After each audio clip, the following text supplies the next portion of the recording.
Hello shallow. കൃതജ്ഞതയുടെ നന്മകൾ വ്യക്തി ജീവിതങ്ങളെ സ്പർശിച്ചു തുടങ്ങി എന്ന ഉറച്ച വിശ്വാസത്തോടെ ദ ബുക്ക് ഓഫ് ഗ്രാറ്റിറ്റ്യൂഡിൻ്റെ പുത്തൻ പേജുകളിലേക്ക് ഹൃദയപൂർവ്വം സ്വാഗതം. ജീവിതത്തിൽ ഏറ്റവും ആകാംക്ഷയോടെ ഞാൻ വായിച്ച പുസ്തകം Totto chan the little girl at the window ആണ്. എന്നെ കേൾക്കുന്ന നിങ്ങൾക്ക് ആർക്കെങ്കിലും ഈ പുസ്തകം വായിക്കാൻ ഒരു അവസരം കിട്ടിയാൽ തീർച്ചയായും വായിക്കണം എന്ന് പറഞ്ഞുകൊണ്ട് ഒരു അത്ഭുത ലോകത്തെ നിങ്ങളെ ഞാൻ പരിചയപ്പെടുത്തട്ടെ.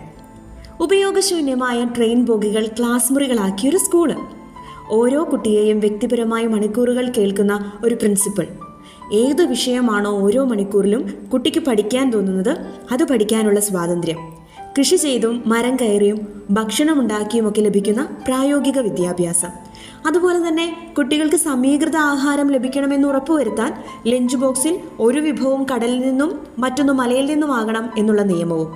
ഞാൻ പറയുന്നതൊരു സാങ്കല്പിക വിദ്യാലയത്തെക്കുറിച്ചല്ല, 1937 ടോക്കിയോയിൽ നിലനിന്നിരുന്ന ഒരു സ്കൂളിനെ കുറിച്ചാണ്.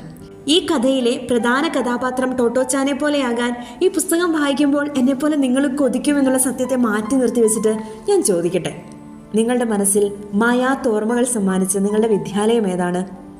വിദ്യാലയം ഏതാണ് എന്നതാണ് എൻ്റെ ചോദ്യം. അത് സ്കൂളാകാം, കോളേജാകാം, ട്യൂഷൻ സെൻറ്റർ പോലുമാകാം.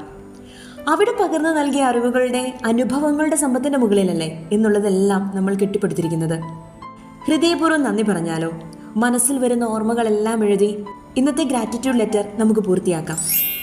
ആ വിദ്യാലയത്തിൽ നിങ്ങൾക്കൊപ്പം ഉണ്ടായിരുന്ന 2 പേർക്കെങ്കിലും ഈ മെസ്സേജ് അയച്ചു കൊടുക്കാൻ മറക്കണ്ട. നന്മ വളരട്ടെ. Remember, life changes when gratitude begins.